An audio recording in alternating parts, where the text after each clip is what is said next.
हम लोग क्लाइमेटोलॉजी पढ़ रहे हैं। क्लाइमेटोलॉजी का हम लोगों ने 2 लेक्चर किया, वायुमंडल की संगठन और संरचना को पढ़ा। इसके बाद कल वाले टॉपिक में हम लोगों ने सूर्यातप को पढ़ा और सूर्यातप को प्रभावित करने वाले कारकों को पढ़ा। एक सीक्वेंस में चीज़ों को इसलिए पढ़ी जाती है कि अगला टॉपिक जो पिछला है, जो आप जो आज पढ़ रहे हैं, ये वाला टॉपिक कल के लिए इंपॉर्टेंट होगा, कल वाला परसों के लिए। इस प्रकार से एक दूसरे से जुड़ी होती हैं। ठीक, एक बार आप लोग कमेंट वगैरह करके बता दें अगर आवाज आपको सुनाई दे रही तो ठीक है। तो जैसे आपने सूर्यातप कल पढ़ा था, तो आज हम लोग उष्मा बजट को पढ़ेंगे। उष्मा बजट में ऐसे कुछ फैक्ट होते हैं, इसको हमें समझना होता है, लेकिन फैक्ट को याद करना तो संभव शायद नहीं होगा, क्योंकि इतने अच्छे तरीके से फैक्टों को आप कितना तैयार करेंगे, रटना। और हम बार बार इसी बात को कहते हैं कि रटना नहीं, आपको चीजों को समझना है। ठीक है, चलिए। अच्छा, आवाज क्लियर, चलो बहुत बढ़िया, आवाज क्लियर है। तो उष्मा बजट की सबसे पहले हम बात कर लेते हैं कि उष्मा बजट किसे कहेंगे, हीट बजट किसे कहेंगे, उसकी चर्चा हम सबसे पहले कर लेते हैं। ठीक है, चलें। ठीक है, यहां पर उष्मा बजट क्या होता है? उष्मा बजट, इसी को इंग्लिश का टर्म प्रयोग किया जाता है क्या? Heat budget. एक्चुअल में अगर बजट शब्द को देखें, बजट शब्द को देखें तो इसका तात्पर्य यही होता है, जैसे आपके घर का अपना एक बजट होता है, आपके परिवार का अपना एक बजट होता है। बजट का सिंपल सा मतलब क्या होता है कि आपने कितना आय प्राप्त किया। कहने का मतलब आपकी जो इनकम है, इनकम, ठीक, आपने कितना आय प्राप्त किया और उस आय में से कितना खर्च किया। ठीक, इनकम के साथ साथ क्या आपको देखना होगा? एक्सपेंडिचर। एक्सपेंडिचर कहने का मतलब जो आय है, आय है और जो व्यय है, अगर ये इसका अनुपात, अगर इसको आप घटाएंगे, ये अगर 0 हो रहा है, तो कहने का मतलब हम कह सकते हैं कि आपका बजट ठीक है। इसका मतलब क्या होगा? सिंपल सा आप समझेंगे कि मतलब आप जितना इनकम कर रहे हैं, जितना आपको प्राप्त हो रहा, उतना ही अगर आप खर्च कर रहे हैं, तो कहा जाता है कि आपका बजट सही है। ठीक, अब यहाँ पे आय और व्यय हम क्यों पढ़ रहे हैं? चूंकि इकोनॉमिक्स तो पढ़ नहीं रहे, हम लोग पढ़ रहे हैं क्या? भूगोल, है ना। भूगोल पढ़ रहे हैं, ज्योग्राफी पढ़ रहे हैं, तो ज्योग्राफी में हम लोगों को क्या समझना है, इसी के बारे में यहाँ पे सबसे पहले चर्चा कर रहे हैं। देखिए, बजट से तात्पर्य क्या है? चूंकि हम एक कहानी जानते हैं अच्छे से कि जो सूर्य है, जो सन है, यहां से आने वाले विकिरण हमारे पृथ्वी को प्रभावित करती है। क्यों?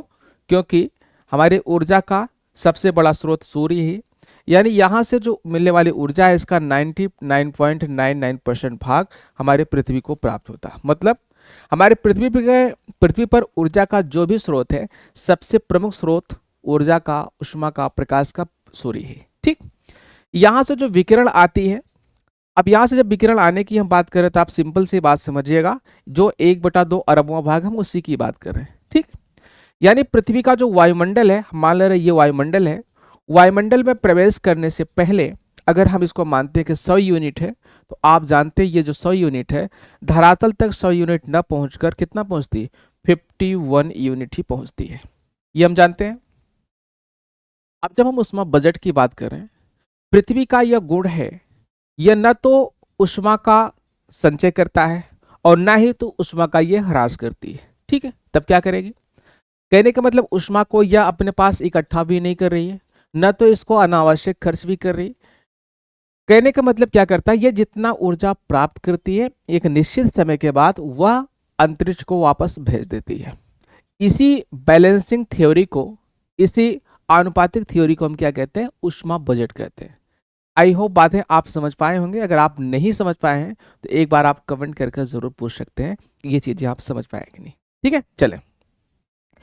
यहां पर जो 100 यूनिट मानकर चल रहे, 100 यूनिट यहां से प्रवेश किया, 51 यहां पे पहुंचा। अब हम इस क्लास में क्या करेंगे कि यहाँ पे जो 100 यूनिट है, यहाँ पे जो 100 यूनिट है, यह ऊर्जा और ये जो 51 यूनिट, यह ऊर्जा यहाँ से यहाँ तक जब चली है, तो यहाँ इसके बीच में कहाँ पर खर्च हुई, कहाँ पर कितना खर्च हुई, और इसी का अनुपात हम देखेंगे कि बादलों के द्वारा कितना खर्च हुआ, हिमाच्छादित धरातल से कितना प्रत्यक्ष रूप से अंतरिक्ष में वापस लौट गया, कितना इनडायरेक्टली अब्जॉर्व किया गया। हमने दिखा था ना एक चीज कि यहाँ पर जो खर्च होता है वह प्रकीर्णन हो जाता, अवशोषण हो जाता, विसरण हो जाता है, ठीक है, इन घटनाओं में खर्च हो जाता है। तो उसी खर्च को, उसी आय और व्यय को हम समझेंगे, इसी को हम क्या कहेंगे, ऊष्मा बजट। चलिए लिखा जाए इसके बारे में। क्लियर है यहाँ तक बात? चलिए ऑल क्लियर, चलो बहुत बढ़िया। अगर ऑल क्लियर है तो देखिए, ऊष्मा बजट के परिभाषा को हम क्या लिखें? सिंपल सी बात आप लिखेंगे, पृथ्वी पृथ्वी न तो ऊष्मा का पृथ्वी न तो ऊष्मा का संचय करती है, संचय करती है, और न ही ह्रास। पृथ्वी ऊष्मा का न तो संचय करती है और न ही ह्रास। इस लाइन को अगर ध्यान से समझे, यहाँ पे कहने का मतलब जितना सूर्य तप हमें प्राप्त हो रहा है, न तो हम उसको स्टोर कर रहे हैं, यानी पृथ्वी न तो उसको स्टोर कर रही, न तो उसको अनावश्यक उसका ह्रास कर रही। ह्रास करने का मतलब ऊर्जा को नष्ट ही नहीं किया जा सकता, ऊर्जा संरक्षण का नियम यही कहता है। ठीक है, चलिए दूसरी लाइन के रूप में आप देखेंगे, यहां पे क्या देखेंगे? पृथ्वी को जितना पृथ्वी को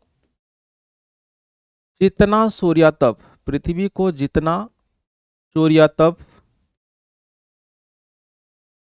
पृथ्वी को सूर्यातप कैसे मिलता है, यह बात आप जानते हैं, लघु तरंग सौरिक विकिरण के रूप में। पृथ्वी को जितना सूर्यातप मिलता है, या कहें विकिरण विकिरण सूर्य से लघु तरंग सौरिक विकिरण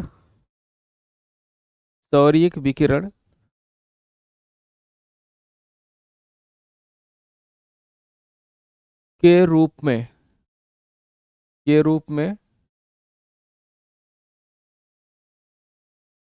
प्राप्त होता है, उसे पृथ्वी क्या करती है? पुनः, देखिए एक ही बात हमको समझना है, पुनः वह वापस भेज रही, कैसे भेजेगी इसी को समझना है। पुनः पार्थिव विकिरण के रूप में, पुनः पार्थिव विकिरण। पार्थिव विकिरण कैसा रहेगा इसको समझेंगे, इसे कहेंगे दीर्घ तरंग पार्थिव विकिरण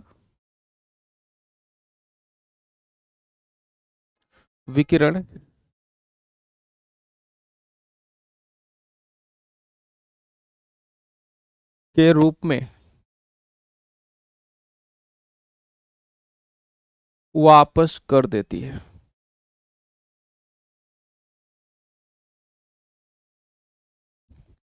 इसे ही ऊष्मा बजट कहते हैं, इसे ही ऊष्मा बजट कहते हैं। मेरी बात आप समझ पा रहे होंगे बढ़िया से।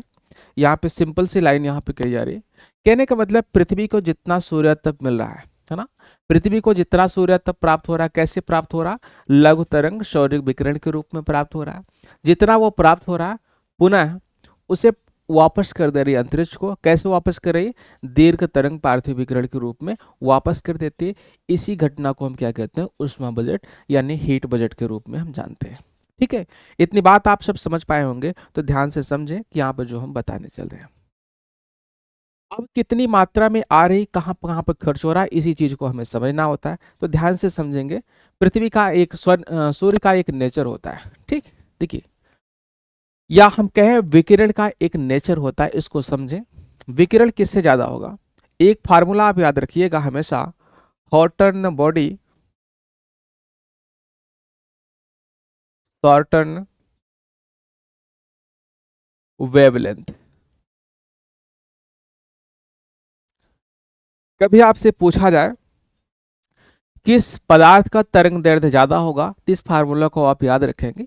जो वस्तु जितना ज्यादा गर्म होगी, जितना ज्यादा हॉट होगी, उससे निकलने वाली जो तरंग दैर्ध्य उतनी ही लघु होगी, उतनी ही छोटी होगी। ठीक है, तो यहाँ पर आप देखेंगे जो सन है हमारा, सन तो बहुत ज़्यादा हीट है ना, तो ये क्या है, यह हॉट एंड बॉडी है, हॉट एंड बॉडी है, तो जाहिर सी बात यहाँ से जो निकलने वाली वेवलेंथ होगी वो क्या होगी, यह लघु तरंग दैर्ध्य होगी। ठीक, वहीं पर अगर हम पृथ्वी को देखें, हमारे अर्थ को देखें, अर्थ कैसा, ये ठंडा है, यानी ये ठंडा है, तो जाहिर सी बात है यहाँ से निकलने वाली जो तरंग दैर्ध्य होगी वो कैसी होगी, दीर्घ तरंग। कई बार आपके मन में यह गलतफहमी या कंफ्यूजन हो जाता है कि पृथ्वी से निकलने वाली तरंग दीर्घ कैसे होगी ना, तो आप समझ पा रहे हैं, दीर्घ तरंग का मतलब जो तरंग यहाँ से निकल रही है, जो विकिरण यहाँ से निकल रही है, यह ऐसे घूमते घूमते आराम से जा रही है। ऐसा नहीं कि इसके पास एनर्जी है जल्दी जल्दी ऐसे पहुंच जाए, ऐसा नहीं, बस इतनी ही बात को हमें समझना है। ठीक है, चले हम उष्मा बजट को समझते हैं एक फिगर के रूप में। देखिए, ये हमारा अर्थ सरफेस है, ये पृथ्वी की सतह है, यानी अर्थ सरफेस। मैं यहां पर कहीं लिख दे रहा हूं, यह है अर्थ सरफेस। ठीक, यहां पर इस ऊंचाई से, ठीक, यह एक ऊंचाई है, ऊंचाई को कहें तो यह पृथ्वी का पूरा वायुमंडल है। सूर्य यहां कहीं पर है ना, सूर्य यहां पर कहीं पर है, सूर्य से निकलने वाले विकिरण आ रही कहां पर, पृथ्वी तक। ध्यान से समझेंगे क्योंकि थोड़ा सा लिम्दी रहता है ये, और लिम्दी ये तब लगता है जब आप इसको ध्यान से नहीं समझे हो। ठीक है, चलिए अब ध्यान से सारी बात को समझना है। यहाँ पे उष्मा बजट को हम पढ़ रहे हैं तो ध्यान से समझेंगे। उष्मा बजट से तात्पर्य हम वही बात कर रहे हैं कि उष्मा की उस मात्रा की हम बात कर रहे हैं जो पृथ्वी के वायुमंडल में प्रवेश कर रहा है। हम मानते हैं जब पृथ्वी के वायुमंडल में यह प्रवेश कर रहा तो यहाँ पर इसके पास एनर्जी जो है यह है 100 यूनिट।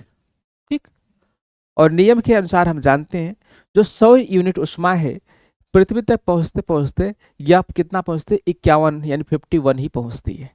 ठीक है, इस बात को हम पहले से जानते हैं कि 51 यूनिट ही पहुंचती है। तो जाहिर सी बात है जो 51 यूनिट है वह क्यों पहुंचती है, इस बात को ही हमें समझना है। देखिए ध्यान से, इस घटनाओं को अच्छे से देखें। यहां से जो उष्मा चलती है ना, यहां से उष्मा चली थी, मैं रेड कलर से दिखा दे रहा हूं। यहां से जब उष्मा चली, ठीक, बीच में ही 65 यूनिट तक पहुंचती है। क्यों, आप देखेंगे ये जो बीच वाली घटना है यहां पर 35 यूनिट, यहां से 35 यूनिट आप देखेंगे, 35 यूनिट ये कहां खर्च हो जा रही है, अंतरिक्ष में।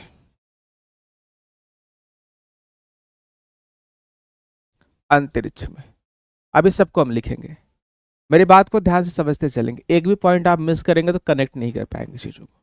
यहां पर हम किसकी बात कर रहे हैं, यहां पर हम बात कर रहे हैं कि यहां पर 35 यूनिट अंतरिक्ष में ही खत्म हो गया, तो 65 बचा, 100 में से 35 निकालेंगे 65 ही बचेगा। अब 65 यहां पर अभी धरातल तक नहीं पहुंचा है, ये बीच में ही है। क्या घटना और घटित होती है, आप यहां से देखेंगे, यहां से 14 यूनिट जो है, यहां से 14 यूनिट खर्च हो जाती है। 14 यूनिट किसके द्वारा, directly directly absorb by environment. कहने का मतलब यहां से जब बीच में ही अभी इन्वायरमेंट जो आपका वायुमंडल है 14 यूनिट यानी 14% या यूनिट का, यूनिट करना ज़्यादा सही लग रहा, 14 यूनिट डायरेक्टली एब्जॉर्ब कर ले रही है। अब 65 में से 14 घटाएंगे कितना बचेगा, 51 बचेगा। ये जो 51 बचेगा, यही 51 यूनिट कहाँ पहुंचती है, यह धरातल तक पहुंचती है। ठीक, यहां पर कितना पहुंचा, 51 यूनिट। मेरी बात समझ पाए, सूर्य से चला था कितना, 100 यूनिट। वायुमंडल में प्रवेश करने से पहले, वायुमंडल में प्रवेश करने से पहले अंतरिक्ष में 35 यूनिट खर्चा हो गया, 65 यूनिट बचा था, 65। जो वायुमंडल में जब प्रवेश किया था तो 14 यूनिट डायरेक्टली वायुमंडल द्वारा यानी एनवायरमेंट द्वारा अवशोषित कर लिया गया। 14 जब यहाँ पे खर्च हो गया, अब बचा कितना, 51, जो कि पृथ्वी के धरातल तक पहुंचता है। ध्यान से समझेंगे। जब पृथ्वी के धरातल तक 51 यूनिट यानी 51 यूनिट पहुंचता है, इस 51 यूनिट में से कुछ मात्रा तुरंत रेडिएट कर दी जाती है कहाँ पर, फिर से अंतरिक्ष में। खर्च तो सब होगा, लेकिन जैसे होता नहीं कि आपके घर से आपके पूरे महीने का खर्चा 10,000 रुपये आया। 10,000 रुपये जब आता है तो आते वक्त सबसे पहले आप क्या निकाल लेंगे, भाड़ा निकाल लेंगे 3,000 रुपये। ठीक है, भाड़ा निकाल लें, ये भाड़ा वाला हिस्सा हो गया। इसके बाद दूसरा जो आवश्यक खर्च है जो आप नहीं टाल सकते, आप राशन भरवा लेंगे, ऐसे इस प्रकार से। फिर एक खर्चा ऐसा होगा, देखिए आया 10,000 रुपये, खर्चा आपको पूरा करना है, उस महीने में आप खत्म करेंगे। सेम कंडीशन यहाँ पर है, जितने भी उष्मा आ रही, जितने भी विकिरण की मात्रा आ रही, खर्च तो सब होगी, पर कहाँ पर कैसे खर्च हो रही इसी बात को हमें समझना है। ठीक है, चले 51 यूनिट जब यहाँ पर आ रही, यहाँ से देखिए एक महत्वपूर्ण घटना घटित होती है। यहाँ आने के बाद यहाँ से जो 17 यूनिट है, मैं दूसरे पेन से दिखाऊंगे, समझना आसान रहेगा आपके लिए। यहाँ से 17 यूनिट रेडिएटेड बैक हो जा रहा है कहाँ पर, ये अंतरिक्ष में, या इसी को हम कह सकते हैं क्या, इसे कहते हैं रेडिएटेड बैक। ये क्या है, रेडिएटेड बैक, मतलब पुनः अंतरिक्ष में वापस भेज दे रहा। अब ये जो 51 यूनिट है, इसी की हम चर्चा कर रहे हैं, यहां पर आपको लिख कर दिखाते हैं। यानी 51 यूनिट था, 51 यूनिट में से 17 यूनिट धरातल पर पहुंचने के बाद तुरंत वापस भेजता है, भैया भागो यहाँ पे तुम्हारा काम नहीं है। कितना बचेगा, 11 में से 7 घटाएंगे 4 बचेगा। ठीक, 4 में से 1 घटाएंगे 3, यानी 34 यूनिट बचता है। मेरी बात आप समझ पा रहे हैं। जब 17 यूनिट यहां पर फिर से भेज दिया, कितना बचा अभी, अभी आपके पास 34 यूनिट बचा हुआ है। अब ये जो 34 यूनिट है, ये 34 यूनिट कहां कहां पर खर्च होता है, इसको समझना है। प्रमुख बात यही है ना, यहां पर भी खर्च होने की विभिन्न विधियां हैं, विभिन्न जगहों पर यह खर्च होगा, इसको हम समझेंगे कहां कहां पर खर्च हो रहा है कैसे। आप देखेंगे इसमें से इसका बंटवारा अगर किया जाए तो आप देखेंगे यहां पर हिमाच्छादित धरातल भी होता है ना, हिमाच्छादित धरातल भी होता है। जैसे मान लेते हैं ये हिमाच्छादित धरातल है, क्या है, हिम क्षेत्र। कुछ जगहों पर ऐसे बादल वादल भी रहेंगे, है ना, बादल वादल भी रहेगा, धूल धुआं के कण भी रहेंगे, ये भी रहेंगे। देखिए ये भी कहीं न कहीं रेडिएट करने का काम करते हैं, और कैसे रेडिएट करते हैं, कितना रेडिएट करते हैं, इसको हमें समझना है। ठीक है, चलिए आइए इसको देखा जाए बढ़िया से, कितना कौन रेडिएट कर रहा है। मेरी बात आप समझ पा रहे हैं अच्छे से, आगे चलें। यहाँ पे जो बादलों का रोल होता है, इसमें यहाँ पे जो बादलों का रोल होता है, आप देखेंगे जो बादलों का रोल होता है, यहाँ पे इस रेडिएशन का आप देखेंगे बादलों द्वारा 27 यूनिट खर्चा होता है। ठीक, बस याद रखना आपको। यहाँ पर देखेंगे इसका जो ये हिम वाला क्षेत्र है, यहाँ से 2 यूनिट खर्चा होता है। ठीक, इस पर अभी हम आ रहे हैं, पहले इसको आप ऐसे देखते रहिए, अभी इस पर हम आ रहे हैं। ठीक, कैसे हो रहा है, क्यों हो रहा है। अब देखिए जो 34 यूनिट बचा था, यानी जो 34 यूनिट यहाँ पे बचा हुआ है, इसका खर्च कैसे, इसको हम समझने चल रहे हैं। यानी यहाँ पर बचा कितना, 34 यूनिट। जब यह खर्च हो गया, यहाँ पर बचा 34 यूनिट। इस 34 यूनिट के बारे में बात करें, ये भी कहीं न कहीं यहाँ तो डायरेक्टली एब्जॉर्ब हो गया था, ये भी एब्जॉर्ब होता, लेकिन इनडायरेक्टली। इसको हम क्या लिखेंगे, इनडायरेक्टली एब्जॉर्ब्ड बाय, किसके द्वारा, इन्वायरमेंट। कहने का मतलब यह इन्वायरमेंट के द्वारा 34 यूनिट एब्जॉर्ब होता है। अब प्रश्न ये उठता है कि 34 ये भी खर्चा हो जा रहा है, अभी हम सबको जोड़ेंगे, 100 करा जाएगा। 34 जो खर्च होता है, इसके बारे में बंटवारा हम करें तो क्या होता है, इसको देख लेते हैं। इसमें से ये जो 34 यूनिट है, इसमें से आप देखेंगे जो 6 यूनिट है, जो 6 यूनिट है, ये 6 यूनिट खर्च होता है किसके द्वारा, वायुमंडल। वायुमंडल, वायुमंडल के क्या, जो धूल धुआं के कण है, धूल धुआं नमक आदि, है ना, इसके जो कण है, इसके द्वारा ये प्रकीर्णित कर दिए जाते हैं, है ना, रिटर्न कर दिए जाते हैं। इसके बाद आप देखेंगे 9 यूनिट जो बचता है, ये संवहन धाराओं द्वारा संवहन में खर्च हो जाते हैं, यानी संवहन की गतिविधि में। 15 यूनिट जो है, सॉरी 19 यूनिट जो है, ये खर्च होता है कहां पर? संघनन की गुप्त ऊष्मा के रूप में। संघनन की गुप्त ऊष्मा के रूप में।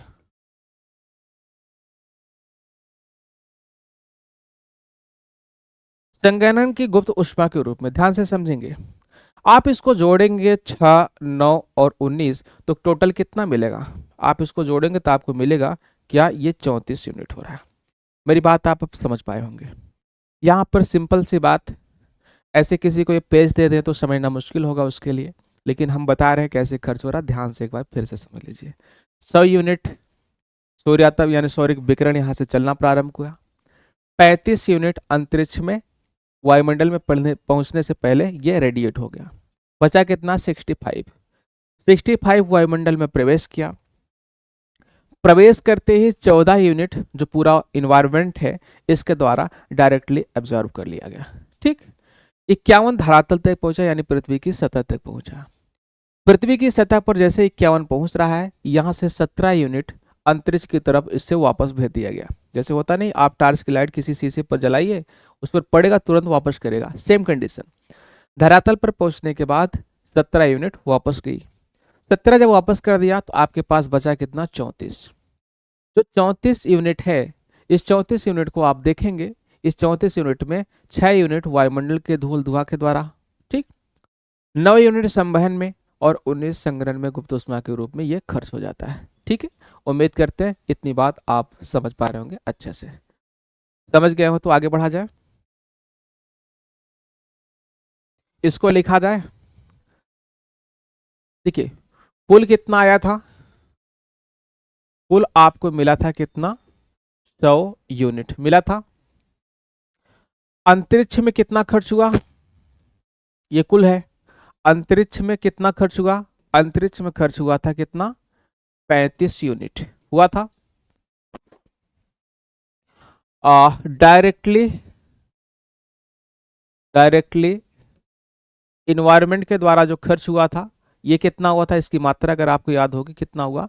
14 यूनिट हुआ था। आगे चलें।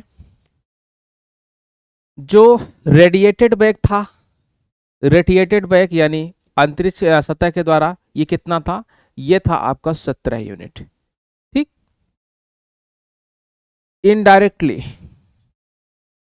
इनडायरेक्टली एब्जॉर्ब बाय इन्वायरमेंट जो था, अगर इसकी मात्रा को देखेंगे, ये कितना मिला था? 34 यूनिट। आप सबको जोड़ेंगे तो क्या मिलेगा? यहां से आपको जोड़ेंगे कितना मिलेगा? 5 4 9, 9 7 16, 4 20, 2 हाथ से लगा, 3 2 5 1 6 1 7 3 10। आपको यहां से मिल रहा है क्या? 100 यूनिट। कहने का मतलब यही उष्मा बजट है, यानी पृथ्वी जितना प्राप्त की वही खर्च हो गया। एक क्वेश्चन है सर, हाँ बोलो क्या क्वेश्चन है? क्या प्रश्न है? बोलिए, तब तक हम कुछ काम कर लेते हैं। जल्दी करें।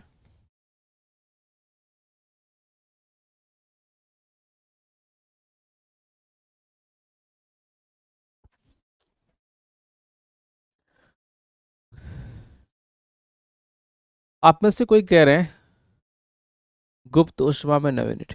देखिए, इन चीजों को जितने जितने पॉइंट आपको दिखाए गए सबको याद रखना है। आपके मन में एक दुविधा, एक सवाल हो सकता है उठ रहा हो, यहाँ पर जो हमने बात किया था 17 27 और 2 का, ये क्या है ना?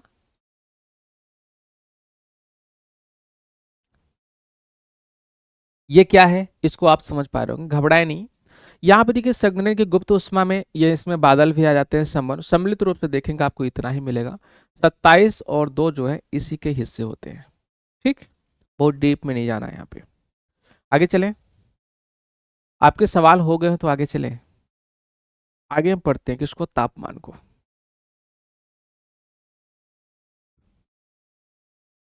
यहां पर हम पढ़ेंगे क्या? तापमान।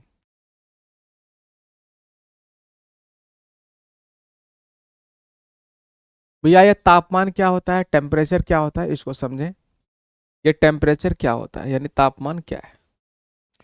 सिंपल सी बात है, जब हम तापमान की बात कर रहे हैं, कुछ कह रहे हैं, गुप्त ऊष्मा 9 यूनिट होगा या 19 यूनिट।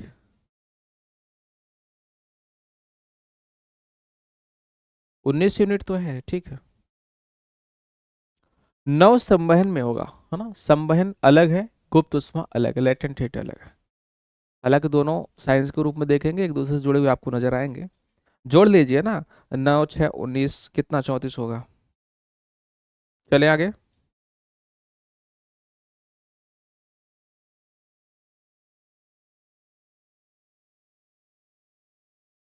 देखिए, जब तापमान की परिभाषा की हम बात करें, तापमान हम किसे कहेंगे, तो सिंपल सी बात है, हाँ, कि तापमान क्या होता है। ठंडी का मौसम है, आप किसी वस्तु को छू रहे हैं, वो ठंडा है, क्या कहेंगे, ठंडा है। कोई वस्तु गर्म है, तो आपको जब उसको टच करेंगे तो आपकी स्किन को क्या लगेगा, गर्म है। कहने का मतलब किसी वस्तु का जो ठंडेपन या गर्मपन का माप है, उसी को हम क्या कहते हैं, तापमान कहते हैं। सिंपल सी परिभाषा एनसीईआरटी यही कहती है, किसी वस्तु के किसी वस्तु के किसी वस्तु के ठंडेपन या गर्मपन की माप, इसे क्या कहा जाता है, इसी को हम कहते हैं क्या, टेम्परेचर या तापमान। सिंपल सी बात है। अब हमें यहाँ पे पढ़ना क्या है, एक बात आप समझ पा रहे होंगे, सूर्य के द्वारा जो आने वाले विकिरण है, वह पूरे धरातल को सूर्यातप प्रदान करती है, यानी धूप प्रदान करती है, यानी ऊष्मा प्रदान करती है, प्रकाश प्रदान करती है। ऐसी कंडीशन में अगर आप पूछा जाए तापमान का सबसे बड़ा स्रोत क्या है, तो आप सिंपल सी बात करेंगे, सूर्य। तो जाहिर सी बात है, क्योंकि पृथ्वी का धरातल हर जगह समान नहीं है, समतल नहीं है। कहीं पर नदी घाटियां भी आपको मिल रही हैं, कहीं पर पर्वत मिल रही हैं, कहीं पर हिमाच्छादित धरातल भी मिल रहे हैं। कहने का मतलब, जो तापमान का वितरण है, इसको प्रभावित करने वाले कई सारे कारक हैं। इन्हीं कारकों को हम समझेंगे। तो मैं हेडिंग एक बनाता हूं, क्या, तापमान के वितरण को प्रभावित करने वाले कारक। सिंपल सी बात है, तापमान के वितरण को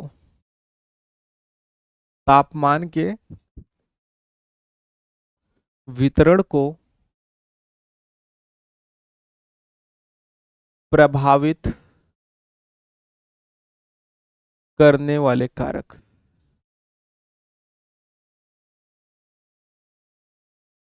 देखिए, तापमान के वितरण को प्रभावित करने वाले कारक की जब चर्चा कर रहे हैं, देखिए, जब प्रभावित करने वाले कारक की बात हो रही है, जाहिर सी बात है, इसमें दो प्रकार के कारक हो सकते हैं। वह कारक पॉजिटिवली प्रभावित कर सकता है या नेगेटिवली। कहने का मतलब, ये कारक जो है तापमान को बढ़ा भी सकते हैं, घटा भी सकते हैं। हमें दोनों चीजों को पढ़ना है। ऐसे कारक जो तापमान की स्थिति को बढ़ा रहे हो या घटा रहे हो, दोनों क्या है, तापमान को प्रभावित करने वाले कारकों में होंगे। जाहिर सी बात है, इन कारकों को हम दो भागों में बांटकर पढ़ेंगे। ठीक, टेम्परेचर बढ़ रहा है, तो प्रकृति उसके लिए जिम्मेदार है। प्रकृति के जिम्मेदार होने के साथ साथ हमारी आपकी भी बहुत सारी जिम्मेदारियां हैं, उसी को हम समझते हैं। इसको दो भागों में बांटकर हम पढ़ते हैं। क्या, सबसे पहले हम कह सकते हैं क्या, प्राकृतिक कारक। प्राकृतिक कारक जो तापमान को बढ़ाते हैं, और जो दूसरा कारक होता है उसे कहते हैं मानव जनित कारक। मानव जनित कारक, यानी पहला कारक आपको दिख रहा प्राकृतिक, दूसरा दिख रहा मानव जनित। प्राकृतिक कारक में ध्यान से अगर समझें, सूर्यातप को प्रभावित करने वाले जितने कारक थे, सभी प्राकृतिक कारकों में रख दिए जाते हैं। मेरी बात आप समझ पा रहे हैं। देखिए, अगर आपतन कोण कम होगा, यानी सूर्य की किरणें तिरछी पड़ रही होंगी, तो कारक तो आपतन कोण है, अक्षांश की स्थिति है। यह सूर्य तप की मात्रा को निर्धारित कर रहा है। जब सूर्य तप ही कम पहुंचेगा, तो जाहिर सी बात तापमान कम मिलेगा। जब सूर्य तप ज्यादा पहुंचेगा, तो तापमान ज्यादा मिलेगा। कहने का मतलब, सूर्य तप को जो प्रभावित करने वाले कारक हैं, वे सभी कारक तापमान को प्रभावित करने वाले कारकों में रखे जाते हैं। अब आपके मन में यह सवाल उठ रहा होगा, तो फिर हम इसको अलग से क्यों लिख रहे हैं।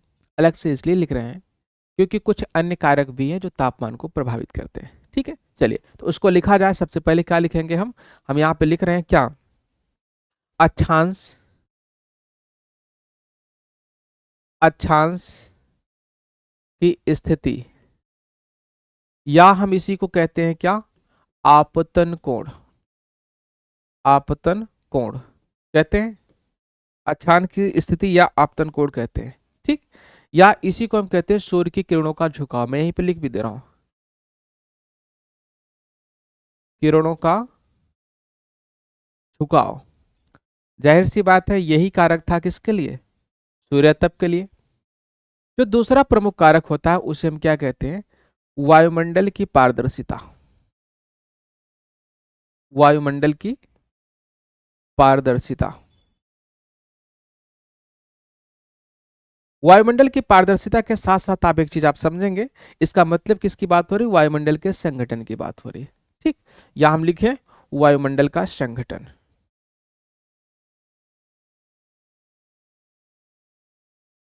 वायुमंडल का संगठन।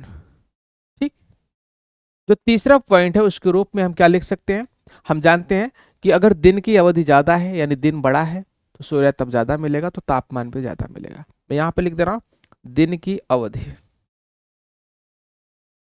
दिन की अवधि। एक कारक के रूप में और हम लिख सकते हैं क्या, तुंगता यानी एल्टीट्यूड या ऊंचाई।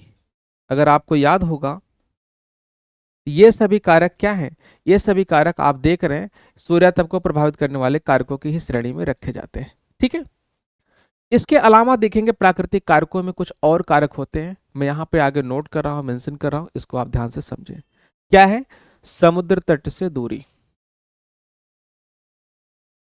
समुद्र तट से दूरी। अगर आप ध्यान से समझें ये जो सभी कारक हैं, ये जो सभी कारक हैं आप इनको याद करेंगे, ये किसके लिए है, इंसुलेशन के लिए जिम्मेदार कारकों में से। ठीक, आते हैं समुद्र से तट की दूरी, सॉरी समुद्र तट से दूरी।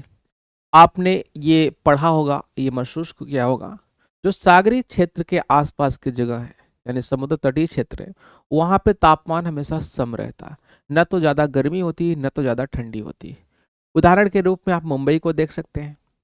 कहने का मतलब जो सागर से तट की दूरी है, सागरीय तट से जो किसी क्षेत्र की दूरी है, यह भी कहीं ना कहीं तापमान को निर्धारित करता है।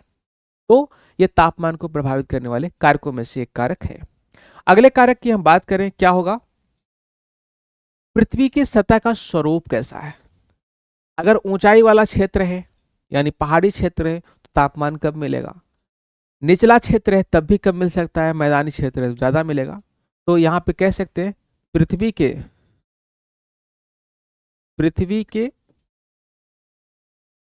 सतह का स्वरूप,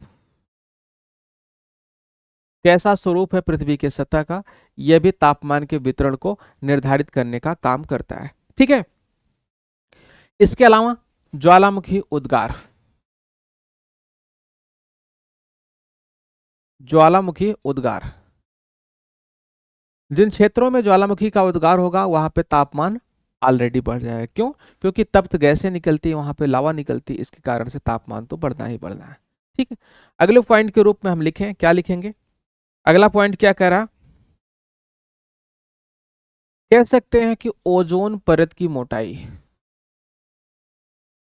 ओजोन परत की मोटाई कहीं न कहीं ये बात भी सूर्यातप की मात्रा को निर्धारित करती है, तो तापमान के वितरण को भी प्रभावित करेगी। ठीक, ओजोन परत की मोटाई के बाद हम कह सकते हैं क्या, जो आप देख रहे थे क्या, सौर कलंक,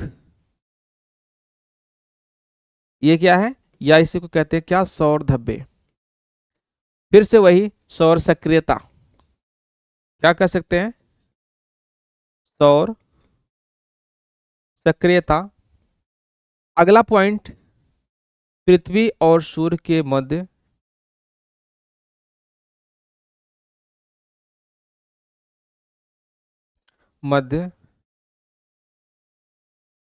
परिवर्तित दूरी। देखिए हमें चाहिए था कि ये सारे पॉइंट एक ही साथ लिख दें, लेकिन कोई बात नहीं है, आप यहाँ पे समझेंगे कि ये कारक जो है ये भी इंसुलेशन वाले हैं यानी सूर्यातप को प्रभावित करने वाले कारक हैं। ठीक, वैसे ये कारक और इन कारक को साथ में लिखना था। चलिए कोई इशू नहीं, आप इसको समझ पा रहे हैं। ये तो सभी प्राकृतिक कारक हो गए। सिंपल से बात करें तो हम कह सकते हैं सूर्यास्त को प्रभावित करने वाले सभी कारकों के साथ साथ कुछ अन्य कारक है जिनको हमें याद रखना है। ठीक, चलिए मानव जनित कारक के बारे में देख लेते हैं। मानव जनित कारक कौन कौन से हो सकते हैं भैया? मानव जनित कारक, मानव जनित कारकों में तमाम कारक आ सकते हैं। जैसे सबसे पहले हम कह सकते हैं क्या, हम एक महान काम करते हैं, महान काम करें नहीं, हम वनों की कटाई करें खूब ना, इससे भी तो तापमान बढ़ेगा। तो कह सकते हैं क्या, वनों का विनाश, वनों का विनाश। ये कौन कर रहा? मानव। वनों का विनाश करें तब भी तापमान को प्रभावित करें, और खूब वन लगा रहे हैं तब भी तापमान को प्रभावित करेंगे आप। ठीक, चलिए ये पहला कारक हो गया। दूसरे कारक की हम चर्चा करें तो बहुत सारी गाड़ियां सड़कों पर दौड़ रही हैं आजकल, तो धुआं निकालती हैं, कौन सा? जिसमें carbon dioxide, carbon monoxide, benzene इत्यादि होता है जो तापमान को बढ़ाता है। ठीक, तो यातायात, यातायात भी एक कारक है टेम्परेचर को बढ़ाने का। आप देखते हैं शहरी क्षेत्रों का तापमान अधिक होता है अपेक्षाकृत गांव के। ठीक, आगे आप देख सकते हैं क्या, औद्योगिकरण, है ना, उद्योगों का अधिक निर्माण, औद्योगिकरण।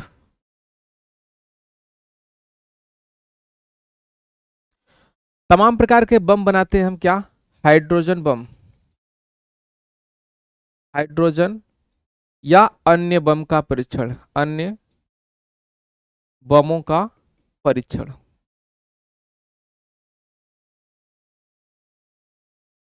पर्वतीय क्षेत्रों को तोड़ना होता तो हम क्या करते हैं, डायनामाइट का प्रयोग करते हैं। ठीक है, डायनामाइट, द डायनामाइट का प्रयोग, प्रयोग या विस्फोट होता है इससे, डायनामाइट का विस्फोट। ठीक है, तमाम प्रकार के हम प्रक्षेपास्त्रों का कहते हैं ना, युद्धाभ्यास कर रहे हैं प्रक्षेपास्त्र, है ना, उसको भी लिख सकते हैं इसमें क्या, प्रक्षेपास्त्रों का प्रयोग, प्रक्षेपास्त्रों का प्रयोग। और इसके साथ साथ हम एक पॉइंट और लिख सकते हैं क्या, पटाखों इत्यादि,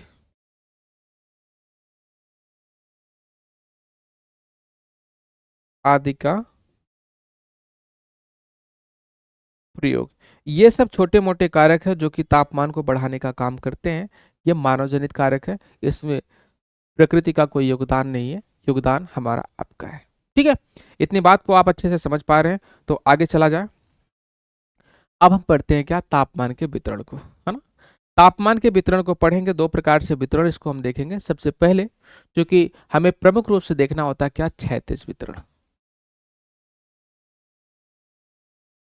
तापमान का वितरण, तापमान का वितरण। यहाँ पे जिस वितरण को हम देख रहे हैं, प्रमुख रूप से कौन से वितरण को देख रहे हैं, हम क्षैतिज वितरण को देख रहे हैं। ऐसा क्यों कह रहे हैं इसको भी समझ लेते हैं। क्षैतिज वितरण,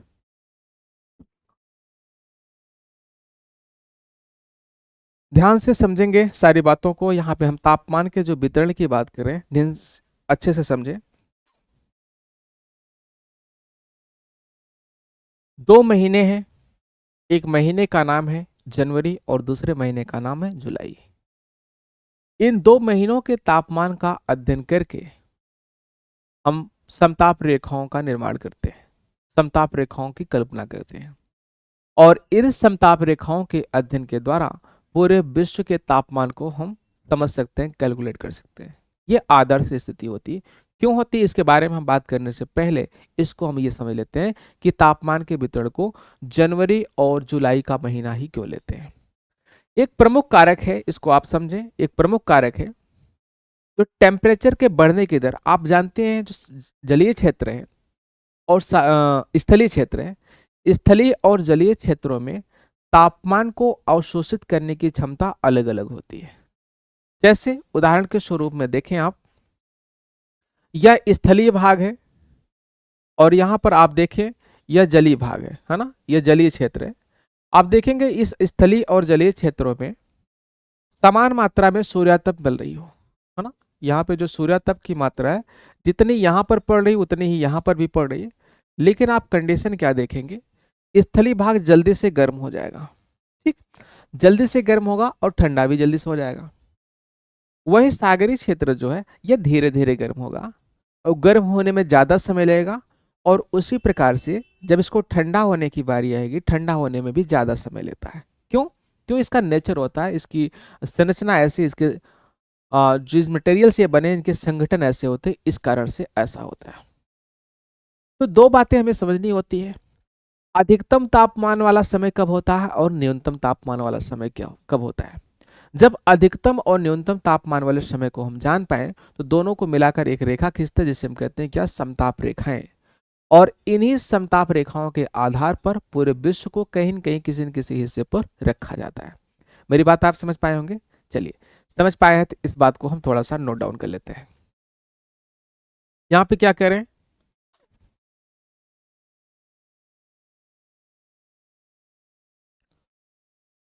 कह रहे हैं कि जनवरी और दूसरा महीना क्या है, जुलाई। जनवरी और जुलाई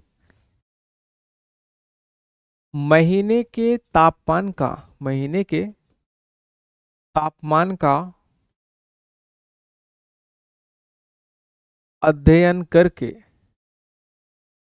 अध्ययन करके, तापमान का अध्ययन करके पूरे विश्व के तापमान के बारे में, तापमान के बारे में जान सकते हैं, पूरे विश्व के तापमान के बारे में जान सकते हैं। ठीक, दूसरा जो इंपॉर्टेंट पॉइंट है इसको भी हम समझ लेते हैं, क्या, मानचित्र पर सामान्यतः, मानचित्र पर सामान्यतः, मानचित्र पर सामान्यतः समताप रेखाओं, मानचित्र पर सामान्यतः समताप रेखाओं, समताप रेखाओं की मदद से, की मदद से तापमान को दर्शाया जाता है।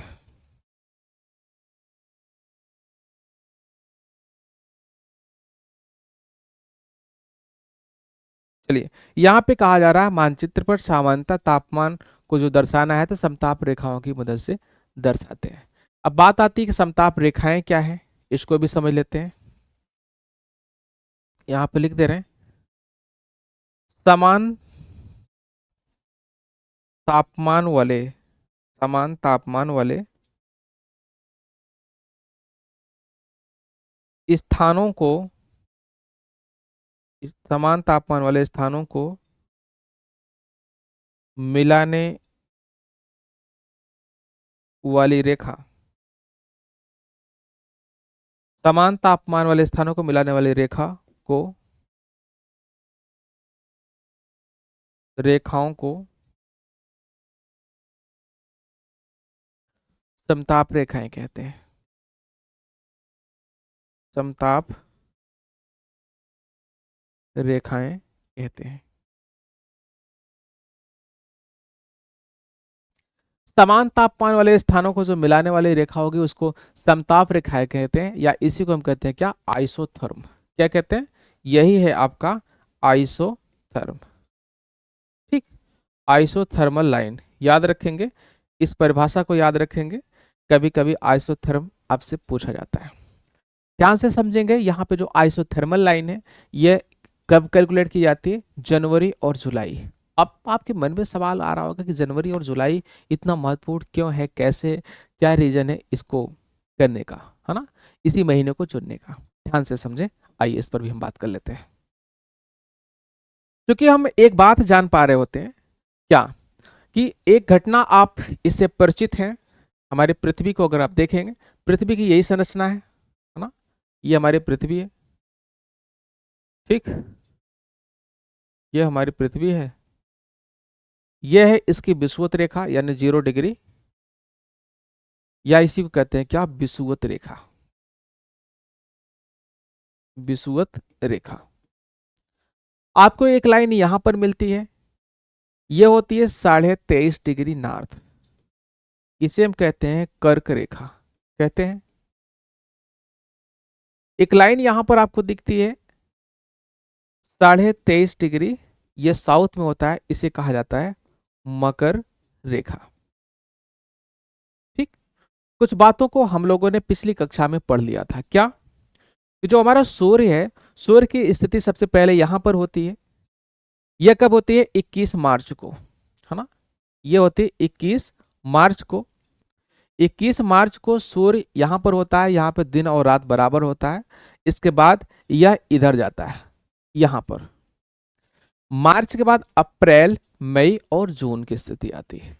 यहां पर आपको देखने को मिलेगा 21 जून, और 21 जून को सूर्य यहां पर होगा। इस घटना को हम कहते हैं कि सूर्य का क्या हो रहा, उत्तरायण हो रहा है, यानी जब सूर्य कर्क रेखा की तरफ जा रहा होता है, इसे हम कहते हैं सूर्य उत्तरायण हो रहा है, यानी उत्तर की तरफ जा रहा है। आप पंचांगों वगैरह में देखते होंगे, आपको कहा जाता है सूर्य उत्तरायण है भी, सूर्य दक्षिणायन है भी। उत्तरायण का मतलब यही होता है कि सूर्य मार्च से अप्रैल मई जून की तरफ जा रहा है, ठीक। यहां पर दूसरी घटना, 21 जून के बाद सूर्य के फिर से वापसी होती है, जुलाई, अगस्त, सितंबर, और यहां से फिर से वापस आकर आता, यहां पे स्थिति आती, यह 23 सितंबर की, है ना। 23 सितंबर को फिर से यहाँ पे दिन रात बराबर होता है, जिसे हम कहते हैं विषुव की दशा है। और विषुव की दशा के बाद फिर सूर्य बढ़ता है कहाँ पे, दक्षिण की तरफ। सितंबर के बाद अक्टूबर, नवंबर, दिसंबर, और आपको देखने को मिलेगा यहाँ पे 22 दिसंबर को। इस घटना को कहा जाता है सूर्य का दक्षिणायन हो रहा है। किसका, सूर्य का दक्षिणायन हो रहा है। मैं ये बातें क्यों बता रहा हूं, ये बातें इसलिए बता रहा हूं कि आप ये जानते हैं कि जो सूर्य हमारा इसी दोनों के बीच में, यानी कर्क और मकर रेखा के बीच में ही ये इसका संचलन हो रहा होता है, यानी कर्क और मकर रेखा के बीच में ही कहीं न कहीं यह लंबवत चमक रहा होता है। जाहिर सी बात है, यहाँ पे सूर्य तप की भी मात्रा ज्यादा मिलेगी। इतनी बात समझ गए, कल भी समझे थे, आज इसमें कुछ नया नहीं बताया हमने। एक बात और आप जानते हैं, इतनी घटना आप जान रहे हैं, तो एक बात और आपको जानना पड़ेगा, चलिए उसको भी जानवा देते हैं। क्या है, यह हमारी पृथ्वी, ये हो गया विषुवत रेखा 0 डिग्री, यह आपको मिल जाएगा कर्क रेखा 23.5 नॉर्थ, और ये रेखा आपको जो मिलेगी यह कहलाती है क्या, 23.5, ये साउथ है, ये मकर रेखा है, इसे हम कहेंगे कर्क रेखा, और यह है भूमध्य रेखा, या इसी को कहते हैं विषुवत रेखा, ठीक। इतनी बातें हम आप पहले से जानते हैं। जब पहले से जानते हैं तो इसकी एक खास बात को भी हम समझते हैं। क्या समझते हैं, चलिए हम इसका थोड़ा सा अलगाव कर दे रहे हैं अलग अलग कलर से। आप यहां पर देखेंगे, ये जो हिस्सा आपको दिख रहा है, ये जो हिस्सा आपको दिख रहा है, और एक दूसरा हिस्सा आपको दिखेगा ये वाला, दोनों में अंतर क्या है इसको ध्यान से समझें। अंतर क्या है, ये जो ये वाला हिस्सा आपको दिख रहा है, यहां पर आपको दिखेगा स्थल, स्थलीय भाग की अधिकता, यहां पर देखने को मिलेगा स्थलीय भाग की अधिकता, यह है आपका नॉर्थ हेमिस्फीयर, उत्तरी गोलार्ध, ठीक। यहां पर 0 डिग्री के बाद ये जो रेड वाली लाइन है, ये जो लाइन है, इस लाइन के बाद आप देखेंगे, इस लाइन के नीचे आप जब देखेंगे तो यहाँ पे क्या देखने को मिलेगा, नीला है, तो यहाँ पे हम कहेंगे कि इसमें जलीय भाग की अधिकता है, जलीय भाग की अधिकता आपको देखने को मिल रही है, ठीक है। ये क्या है, ये है साउथ हेमिस्फीयर यानी दक्षिणी गोलार्ध। इतनी बातें क्यों बता रहे हैं, इतनी बातें इसलिए बता रहे हैं क्योंकि हमें सर्वाधिक तापमान और न्यूनतम तापमान वाले महीनों को समझना है, ठीक। समझ पा रहे हैं, यहाँ पे स्थलीय भाग कम होता है, स्थलीय भाग कम होता है, जलीय भाग अधिक होता है, इस कारण से बहुत सी जलवायु घटनाएं यहाँ पे घटित होती है। आगे आप पवन पढ़ेंगे, वायुदाब पढ़ेंगे, तापमान का वितरण हम पढ़ ही रहे हैं, मौसम और जलवायु पढ़ेंगे, सभी में इसका योगदान रहेगा, सब में इसकी जरूरत आएगी। बार बार बनाएंगे नहीं और बार बार बताएंगे नहीं, सीधे सीधे हम कहेंगे साउथ में जलीय भाग की अधिकता है, इस कारण से ऐसा हो रहा है। ठीक है, उम्मीद करते हैं ये बात आप समझ पा रहे हैं। कुछ महत्वपूर्ण पॉइंट को आप लिख सकते हैं, चलिए यहाँ पे हम लिखा दे रहे हैं। यहाँ पे जो नॉर्थ हेमिस्फीयर है इसकी कुछ योगदान है, उत्तरी गोलार्ध है इसकी कुछ विशेषताएं हैं, इसके बारे में हम थोड़ा सा लिख दे रहे हैं। नॉर्थ हेमिस्फीयर में क्या यहाँ पे घटना घटित हो रही, इसके बारे में कुछ पॉइंट लिख रहे हैं, याद करेंगे, सीधे सीधे प्रश्न यहाँ से आते हैं। ठीक है, और यहाँ पर एक लाइन हम बना दे रहे हैं, और यहाँ पर हम लिखेंगे अभी क्या, साउथ हेमिस्फीयर यानी दक्षिणी गोलार्ध में। दोनों चीजें ध्यान से समझेंगे। नॉर्थ हेमिस्फीयर में क्या होगा, 3 लाइन लिख रहे हैं, यहाँ पर ध्यान से समझेंगे। सबसे पहले अगर आपसे पूछा जाए सर्वाधिक तापमान कब मिलता है, सर्वाधिक तापमान, सर्वाधिक तापमान, तो सर्वाधिक तापमान आपसे पूछा जाए तो आप क्या कहेंगे, आप कहेंगे जून में। ठीक, सर्वाधिक तापमान कब मिलेगा, जून में। ऐसा क्यों हो रहा है, ऐसा इसलिए हो रहा है, ऐसा इसलिए हो रहा है कि सूर्य जून वाले महीने में उत्तरायण है और यहाँ पे स्थलीय भाग की अधिकता है, जाहिर सी बात स्थलीय भाग अधिक है तो यहाँ पे तापमान ज्यादा मिलेगा। ठीक, चलिए अगर आपसे पूछ लिया जाए कि सर्वाधिक तापमान वाला महीना, ठीक, आपसे क्या पूछा जाए, दूसरी बात सर्वाधिक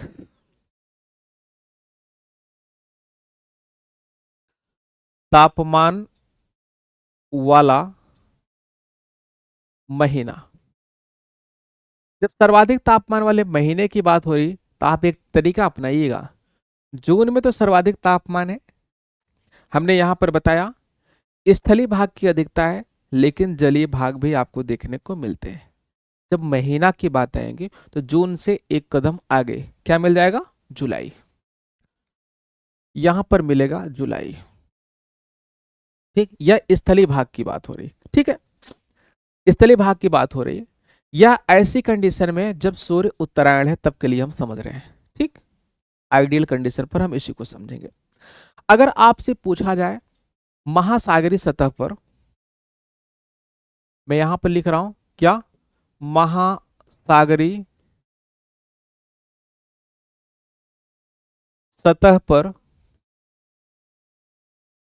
सर्वाधिक तापमान वाला महीना, खूब अच्छे से ध्यान दीजिएगा, ये जुलाई के बाद क्या हो जाएगा, अगस्त। 3 महीने को हमको याद रखना है। ठीक है, 3 महीना में याद रखना, सर्वाधिक तापमान जून में, सर्वाधिक तापमान वाला महीना जुलाई में। अगर एक कंडीशन लग जाए कि महासागरीय सतह पर सर्वाधिक तापमान वाला महीना तो क्या हो जाएगा, अगस्त। ठीक है, ऐसा नहीं कि ये नॉर्थ में ही होता है, साउथ में भी यही कंडीशन आपको देखने को मिलेगी। चलिए आते हैं साउथ वाले में, देख रहे हैं यहाँ पे क्या हिस्सा आपको देखने को मिल रहा है। ठीक है, अगर आपसे पूछा जाए क्या न्यूनतम तापमान, क्या देखा जाए, अगर आपसे कहें कि न्यूनतम तापमान, यहां पे आपसे कहें न्यूनतम तापमान, जब न्यूनतम तापमान की बात करेंगे ऐसी कंडीशन की हम चर्चा करते हैं। देखें यहां पर जब सूर्य यहां पर है, सूर्य इस जगह पर है, ऐसी कंडीशन में यहां पे उच्चतम तापमान मिल रहा है कब, 21 जून को। पूरे पृथ्वी पर उच्चतम तापमान कब मिल रहा है, 21 जून को। तो जाहिर सी बात है न्यूनतम तापमान कहाँ मिलेगा उस समय, यहां पर मिलेगा 22 दिसंबर को। यानी मेरी बात समझ पा रहे हैं, जिस समय उत्तरी गोलार्ध में उच्चतम तापमान है उसी समय आप देखेंगे न्यूनतम तापमान उसके अपोजिट साउथ में होता है। सिंपल सा एक कॉन्सेप्ट आप समझें, अगर आपको ये कंफ्यूजन में डाल रहा है तो आप सिंपल सा एक कॉन्सेप्ट समझें, हम इसको भी मिटा दे रहे हैं और इसको भी मिटा दे रहे हैं। आप इतना याद करिए, जब आपसे पूछा जाए सर्वाधिक तापमान तो क्या कहेंगे, जून में, सर्वाधिक तापमान वाला महीना जुलाई, महासागरीय अगस्त, न्यूनतम तापमान की बात करेंगे तो क्या होगा, दिसंबर, न्यूनतम तापमान दिसंबर। आपसे कह दिया जाए न्यूनतम तापमान वाला महीना, न्यूनतम तापमान वाला महीना। जब न्यूनतम तापमान वाले महीना की बात करेंगे, दिसंबर से एक महीना आगे क्या हो जाएगा, जनवरी। क्या हो जाएगा, जनवरी। यहीं पर जब आपसे ये कह दें महासागरीय सतह पर, महासागरीय सतह पर न्यूनतम तापमान वाला महीना,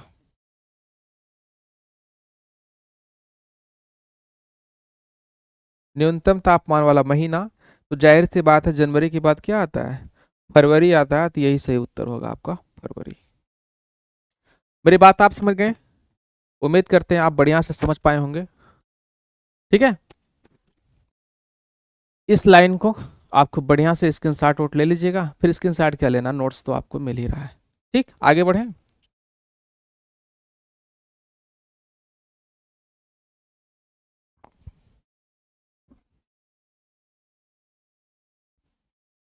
चलिए, यहाँ पे समताप रेखाओं की परिभाषा हम लोगों ने लिख लिया था, कुछ और बातें समताप रेखाओं के बारे में लिख लेते हैं।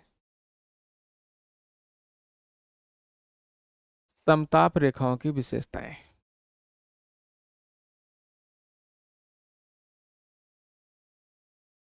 समताप रेखाओं की विशेषताएं।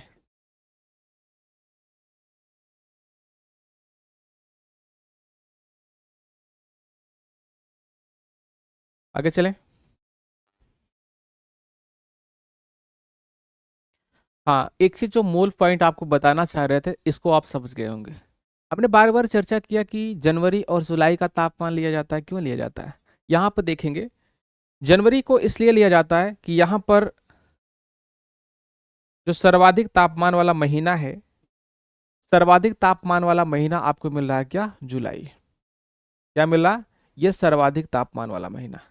ठीक, यहीं पर आप देखेंगे जब न्यूनतम तापमान वाले महीने की बात होगी तो क्या होगा, जनवरी। कहने का मतलब कोई आइडियल केस, कोई लाइन, कोई रेखा हमको खींचनी है, तो सबसे अधिक और सबसे न्यून वाला लेंगे। तो सबसे अधिक जुलाई में मिल रहा है, सबसे कम जनवरी में मिल रहा है, तो इसी के आधार पर हम समताप रेखाओं का सृजन करते हैं, निर्माण करते हैं। ठीक है, समझ गए होंगे इस बात को। समताप रेखाओं की विशेषताओं की बात करते हैं, इसके बारे में कुछ पॉइंट है, इसको नोट कर लेते हैं। समताप रेखाओं, समताप रेखाओं पर तापमान, पर तापमान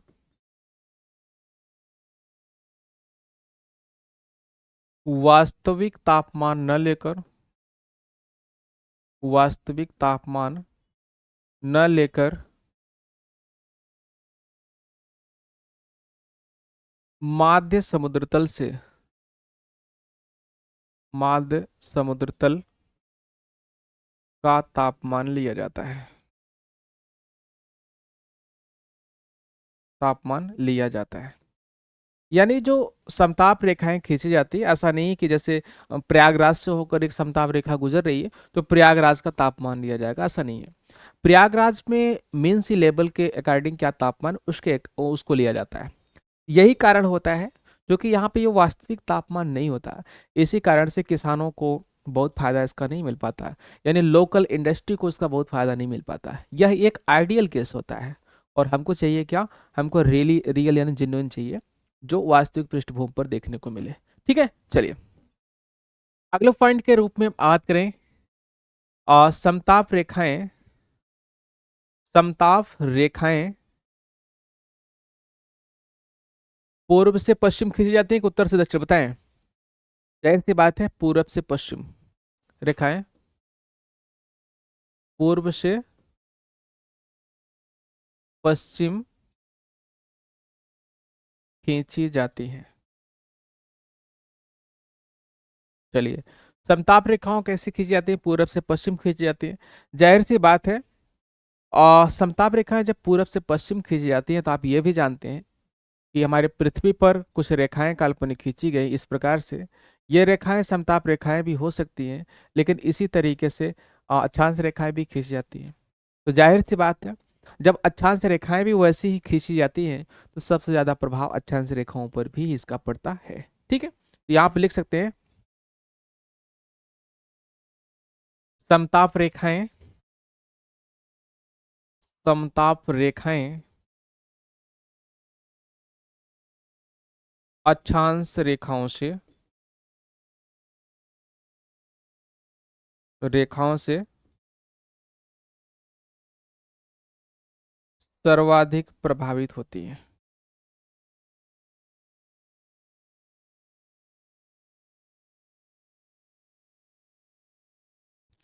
ये तीनों लाइन इतनी महत्वपूर्ण है, कथन कारण का सवाल हो या डायरेक्टली सवाल हो यहाँ से पूछे जाते हैं और आप गलती अब से नहीं करेंगे। ठीक है, चलिए उम्मीद करते हैं यहाँ तक बात आप बढ़िया से समझ पाए होंगे।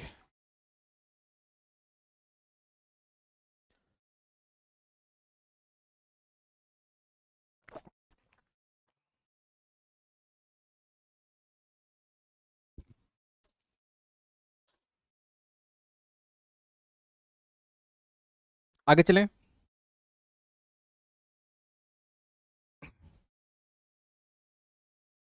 चलिए कुछ और पॉइंटों को हम समझ लेते हैं। क्या समझेंगे? समताप रेखाओं के बारे में एक बात बार बार आपको प्रश्न के रूप में दिखती है, क्या महासागरीय सतह पर समताप रेखाओं में बड़े बड़े मोड़ पड़ जाते हैं? क्यों? यहाँ पे टेम्परेचर ग्रेडियंट अलग होता है, ताप प्रवणता अलग होती है, इस कारण से ऐसा देखने को मिलता है। इसके बारे में थोड़ी सी बातें हम लोग नोट कर ले रहे हैं। क्या हम लोग नोट करेंगे? ताप प्रवणता, ताप प्रवणता। ताप प्रवणता क्या होता है इसको थोड़ा सा देखेंगे। इसे हम कहते हैं क्या? Temperature, temperature gradient.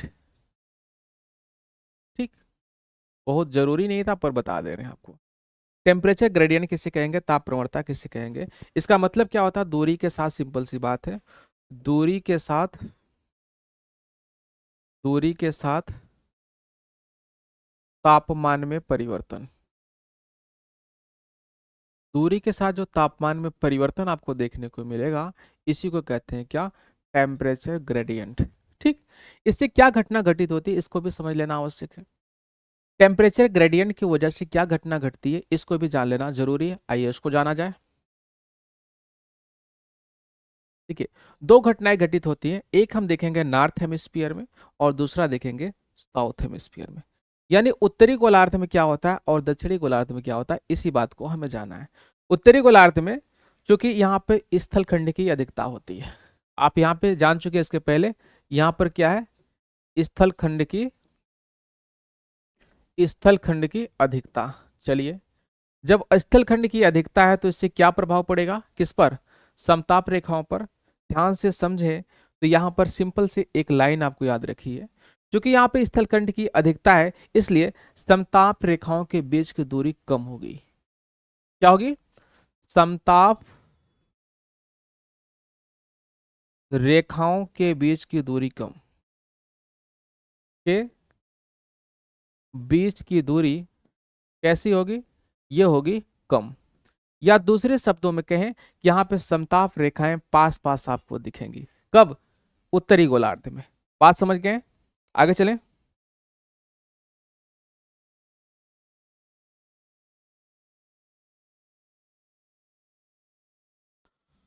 ठीक है, समताप रेखाओं के बीच की दूरी कम, या इसी को कहते हैं क्या? समताप रेखाएं आपको यहां पे दिखेंगी पास पास। ठीक, चलिए दक्षिणी गोलार्ध में क्या होती है? दक्षिणी गोलार्ध में यहां पर आपको दिखेगा जलीय विस्तार अधिक। यहाँ पे जलीय विस्तार अधिक है चूंकि जल की प्रकृति आप जान रहे हैं, या गर्म भी देरी से होती है और गर्म देरी से होने के साथ साथ, गर्म देरी से होने के साथ साथ ठंडा भी देरी से होता है। कुछ कह रहे हैं सर नियमित होगी जलीय भाग की अधिकता के कारण। हाँ, नियमित ज्यादा होगी, जाहिर सी बात यहाँ पर रेगुलर दिखेगा, वही बात तो हम बताने चल रहे हैं। ठीक, नियमित और अनियमित की जो बात करें इसका मतलब यही होता है। ठीक, यहाँ पर देखेंगे क्या होगा? समताप रेखाएं यहां पर क्या मिलेगी, समताप रेखाएं अधिक नियमित होगी। ठीक,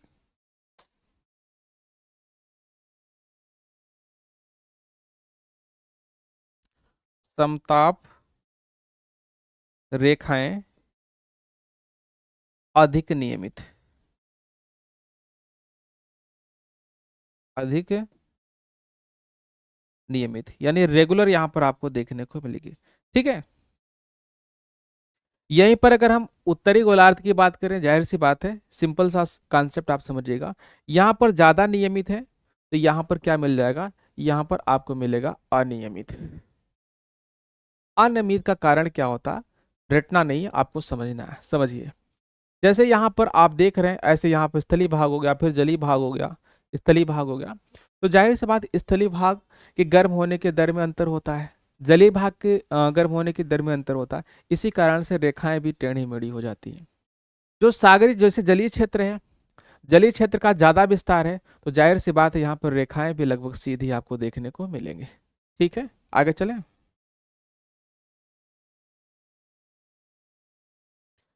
एक कॉन्सेप्ट आपको पूछा जाता है यहाँ पर, कथन कारण का एक सवाल हमको याद आ गया, बता दे रहे हैं। कभी कभी आपसे कहा जाता है कि जब हम महाद्वीपीय सतह से महासागरीय सतह की ओर बढ़ते हैं, ठीक है, ऐसी स्थिति में महासागरीय सतह पर समताप रेखाओं में बड़े बड़े मोड़ पड़ जाते हैं, ऐसा क्यों होता है? सिंपल सा कॉन्सेप्ट है, उसके बारे में बहुत विचार करने की आवश्यकता नहीं है।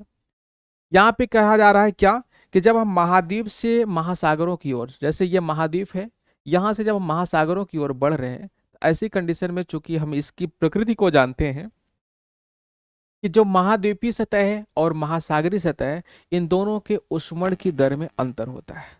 यह देर से गर्म होगा, देर से ठंडा होगा, यह जल्दी गर्म होगा, जल्दी ठंडा होगा, इसी कारण से यहाँ पे बड़े बड़े मोड़ पड़ जाते हैं। मैं इस पॉइंट को लिख नहीं रहा हूँ क्योंकि इतनी चीजें लिखा जाएगा, है ना। चलिए, इतनी बातें अगर आप सब समझ पाए होंगे तो एक महत्वपूर्ण पॉइंट को हम लोग पढ़ते हैं, चूंकि हम लोग तापमान पढ़ रहे हैं और उम्मीद करते हैं कि तापमान में कुछ छूटा नहीं है ना। आपको लगता हो अगर कुछ छूटा हो तो बताएं, उस पर भी हम बात कर लें, नहीं तो हम लोग एक नई चीज पढ़ने चल रहे हैं जिसका नाम है क्या, तापीय विलोमता। क्या पढ़ेंगे हम लोग, तापीय व्युत्क्रमणता। तापीय विलोमता, या इसी को हम कहते हैं तापीय व्युत्क्रमणता। ये क्या है, इसको समझेंगे। इंग्लिश में इसके लिए एक टर्म यूज होता है, टेम्परेचर इन्वर्जन। टेम्परेचर इन्वर्जन, ध्यान से समझे, बहुत मुश्किल बात नहीं, बहुत आसान सी बात है। सामान्य तरीके से हम देखते हैं, जब पृथ्वी की सतह से हम ऊपर जाते हैं, है ना, पृथ्वी की सतह से जब हम ऊंचाई पर जाते हैं तो तापमान घटता है ना। जैसे हमारी ये पृथ्वी है, इसकी सतह से जब हम ऊपर जाते हैं क्षोभमंडल में, आप देखते हैं 1 डिग्री सेंटीग्रेड पर 165 मीटर, या हम कहेंगे 6.5 डिग्री सेंटीग्रेड पर 1000 मीटर के हिसाब से तापमान घटता है। और ये जो तापमान घटने की दर है, इसी को हम कहते हैं सामान्य सामान्य ताप ह्रास दर, यानी इसी को हम कहते हैं नॉर्मल लैप्स रेट। कहते हैं कि छोटे छोटे पॉइंट जो लिखे जा रहा है ना, आप नोट करते, बहुत बार बताएंगे इसको, बहुत बार बता भी रहे होंगे। अभी यहाँ पे सामान्य तापह्रास दर पढ़े, कभी हम आर्द्र पढ़ेंगे, कभी शुष्क पढ़ेंगे, सबको याद करा देंगे क्लास में ही। बस क्लास में उपस्थिति आपकी रेगुलर होनी चाहिए।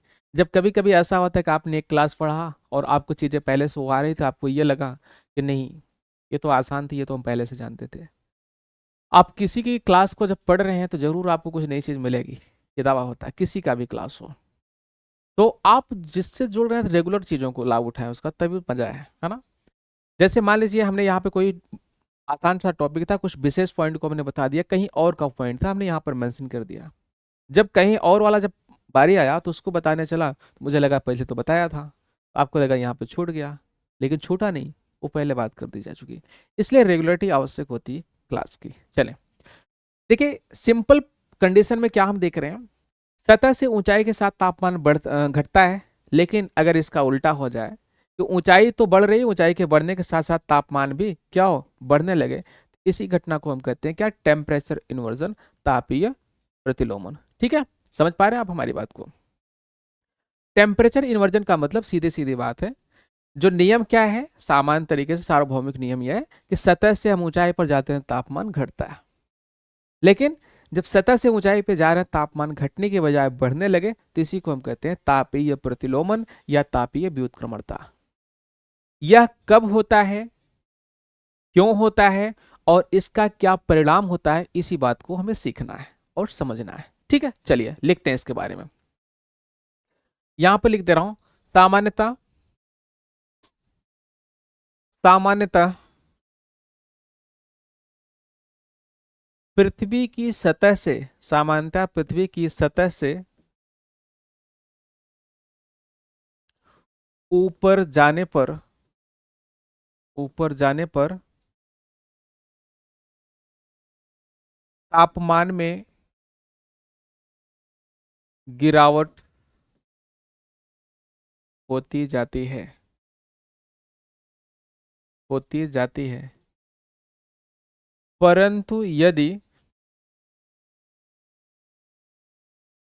दोनों गड़बड़ हो जा रहा है क्या, होती जाती है, परंतु यदि किसी कारण से,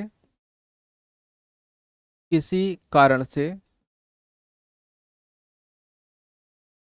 ऊंचाई में वृद्धि होने के साथ साथ, ऊंचाई में वृद्धि होने के साथ साथ, होने के साथ साथ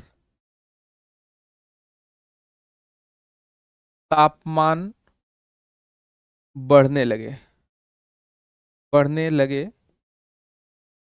तो इस घटना को, तो इस घटना को तापीय प्रतिलोमन कहते हैं,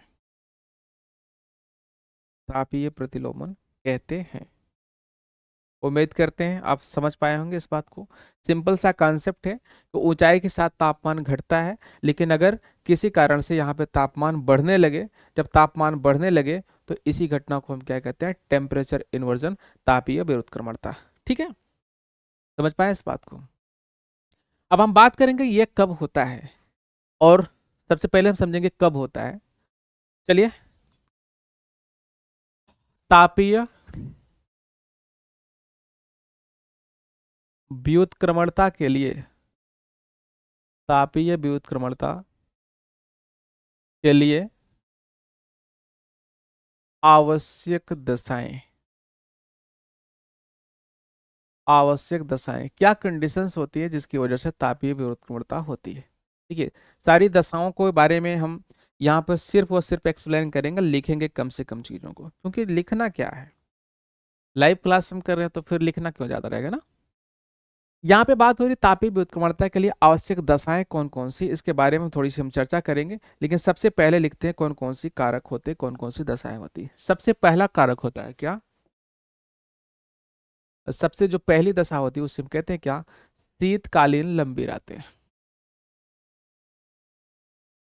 शीतकालीन लंबी रातें। ठीक, शीतकालीन लंबी रातें, ये जो शीतकालीन लंबी रातें होती यहाँ पर तापमान का विलोमता होता है, ऐसा क्यों होता है इसको आप समझेंगे। ठीक, शीतकालीन लंबी रातें, इसमें चलिए कुछ पॉइंट नोट ही कर लेंगे, नहीं तो देखिए शीतकालीन लंबी रातों में क्या होता है, उदाहरण के साथ समझेंगे। यह पृथ्वी का धरातल है, ठीक, पृथ्वी का सतह है, और यहाँ पे सतह के आसपास इसका ये वायुमंडल जो है, क्योंकि लंबी रात है, यहाँ पे हमने दो बातें प्रयोग किया, एक तो लंबी रात है, दूसरी कैसी रात है, शीतकालीन। ठीक, ध्यान से समझेंगे। हमारी पृथ्वी का ये नेचर है, हमारी पृथ्वी का ये नेचर है कि दिन में, यह दिन के समय है, दिन के समय जितना भी सूर्य तप इसके पास तक पहुंचा था, रात में उसको तो वापस कर ही देगा, कई बार वो अपने पास से भी खर्चा कर देता है। और अपने पास से खर्चा कब करता है इसको समझना पड़ेगा। जैसे अभी एक उदाहरण हमने शुरुआत में लिया था कि महीने में आपका खर्च 10,000 रुपये आपके घर से आता है, कि आप यहाँ पर रूम रेंट दे देंगे, आप अपने राशन को भरवा लेंगे, मोबाइल का रिचार्ज कर लेंगे, पिज्ज़ा बर्गर जो खाना आप उसको समझ लेंगे। कहने का मतलब आपने खर्च को निर्धारित किया हुआ है, उसी के अकॉर्डिंग आपको 10,000 रुपये महीने आते हैं। महीने के 5 तारीख को पैसा आपको आता है। सपोज करिए किसी समय ऐसा होगा कि 5 तारीख को आपको पैसा नहीं आया, और आप जो खर्च करते हैं, खर्च करने की आपकी प्रक्रिया ये है कि आप अनलिमिटेड खर्च नहीं करते हैं, नियम से खर्च करते हैं। 10,000 का खर्च है तो कोशिश करते हैं कि आप 8,000 रुपया ही खर्च करें, 2,000 बचा कर भी रख लेते हैं कि कभी इमरजेंसी में काम आएगा, किसी दोस्त के काम आ जाएगा या हमारे काम आ जाएगा। ठीक, आप ये करते हैं। किसी महीने 5 तारीख को खर्चा नहीं आया और खर्चा आया 15 तारीख को, ठीक, 10 दिन लेट। अब क्या करेंगे, 10 दिन तो भूखा नहीं रहेंगे। तो आप ऐसी कंडीशन में क्या करते हैं, जो आपने पहले से सेविंग किया था उस सेविंग में से खर्चा करते हैं। ये बात समझ पा रहे हैं? हर कोई समझ पा रहा होगा। आइए यहां पर आते हैं। यहां पर एक टर्म प्रयोग किया, शीतकालीन लंबी रातें। रात तो हमेशा होती है ना, 24 घंटे में एक बार रात तो होती ही होती है। लेकिन जब शीतकाल के समय, चूंकि दिन के समय जितना रेडिएशन, जितना विकिरण इसको प्राप्त होता है पृथ्वी को, ये रात के समय पार्थिव विकिरण की वजह से, पार्थिव विकिरण से या इसको रेडिएटेड बैक करती है या इसको वापस भेजती है। क्या, इसे हम कहते हैं क्या, लॉन्ग वेव टेरेस्ट्रियल रेडिएशन। वापस करते हैं। रात काफी लंबी है, रात काफी लंबी है, सूर्य को आने में देरी है, यह पार्थिव विकिरण लगातार करता रहता है। कोई भी पदार्थ होगा, पूरे यूनिवर्स का कोई भी पदार्थ होता, या किसी भी टेम्परेचर पर रेडिएशन करता ही रहता है, वो विकिरण करता ही रहता है। ऐसा नहीं है कि यहाँ पे बर्फ है, जैसे बर्फ का एक टुकड़ा है तो बर्फ का एक टुकड़ा, तो ऐसा नहीं कि बर्फ का टुकड़ा है ये ऑलरेडी ठंडा, अब ये विकिरण नहीं करेगा, ये भी विकिरण करेगा। ये भी जितना संभव होगा अपने से ऊष्मा निकाल कर फेंकेगा बाहर। कहने का मतलब हमेशा तापमान की यह प्रवृत्ति होती है, ऊष्मा की प्रवृत्ति होती है। कोई भी टेम्परेचर होगा, कैसा भी सराउंडिंग होगा, उसका आस पड़ोस होगा, वह रेडिएशन करता ही रहता है। ठीक, बस फर्क इतना होता है कि जब बॉडी कोई बहुत हॉट होती है या बहुत कोल्ड होती है, तब हम उसको अच्छे से महसूस कर पाते हैं। इतना ही फर्क है। चलें आते हैं यहाँ पर। जब रात बहुत सी लंबी है, पार्थिव विकिरण यहाँ पे हो रहा, तो कहने का मतलब ज्यादा समय तक पार्थिव विकिरण होगा। और आप नोटिस करते होंगे, ठंडी के रात में आप नोटिस करते होंगे, रात के 10 से 11 12 बजे ठंडी कम होती है, लेकिन आप देखेंगे 2 3 बजे के बाद ठंडी ज़्यादा लगने लगती है। हवा भी नहीं चल रही है, कुछ भी नहीं हो रहा, लेकिन 2 3 बजे के बाद, 4 बजे के बाद ठंडी ज़्यादा लगती है। क्यों? क्योंकि इस समय पार्थिव विकिरण ज़्यादा हो जाता है, और पार्थिव विकिरण ज़्यादा हो जाने की वजह से आसपास की वायु ठंडी हो जाती है और हमें ठंडक महसूस होती है। आप देखेंगे ये जो विकिरण हो रही है, विकिरण ये हो रही एकाएक अंतरिक्ष में नहीं जाएगी। आप देखेंगे तुलनात्मक रूप से जो सतह वाला हिस्सा है, जो सतह वाला हिस्सा है, यहाँ पे टेम्परेचर कुछ ज़्यादा रहेगा, यहाँ पे उससे कम रहेगा, और ऐसे ऐसे हम देखेंगे ऊंचाई के साथ यहाँ पे टेम्परेचर अभी आपको अधिक दिखेगा, यहाँ पे टेम्परेचर अधिक होगा। ऐसी कंडीशन में जैसे सतह से आप ऊपर जा रहे हैं, तापमान बढ़ने की प्रकृति दिख रही है। इसी कारण से इसी घटना को हम कहते हैं क्या, टेम्परेचर इन्वर्सन। यह कब हो रहा है? जब शीतकालीन लंबी रातें हैं। इसी कारण से आप देखेंगे नीचे की जो इसके संस्पर्श की जो वायु है, यह इतनी ठंडी हो जाती है कि यहाँ पर जो आसपास का जलवाष्प है वह जल की बूंदों के रूप में घास के पत्तों पर आपको दिख जाता है। आप कागज का टुकड़ा वहां पर दिख जाएगा, जिसे हम ओस के रूप में जानते हैं। क्लियर? लिखना तो नहीं है ना कुछ? क्या लिखेंगे इसमें? लिखने जैसा तो कुछ हमें नहीं दिख रहा है, क्योंकि व्यावहारिक है, आप डेली के रूटीन से आप इसको समझ सकते हैं, पहचान सकते हैं। ठीक है, चले आगे चलें। शीतकालीन लंबी रातों को जब हम लोगों ने पढ़ लिया, अब दूसरे उदाहरण को हम क्या पढ़ेंगे? दूसरे उदाहरण के रूप में हम क्या पढ़ेंगे इसको बताएं? आप लोग बता दीजिए भैया, अगर लिखना चाहते हो तो हम लिखा भी देंगे, हमें कोई प्रॉब्लम नहीं लिखाने में, बस लेकिन ये बताना आपको पड़ेगा लिखाया जाए कि नहीं।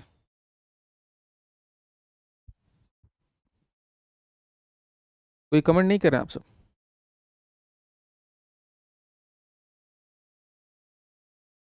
जल्दी करें, क्लास अभी काफ़ी बची हुई है।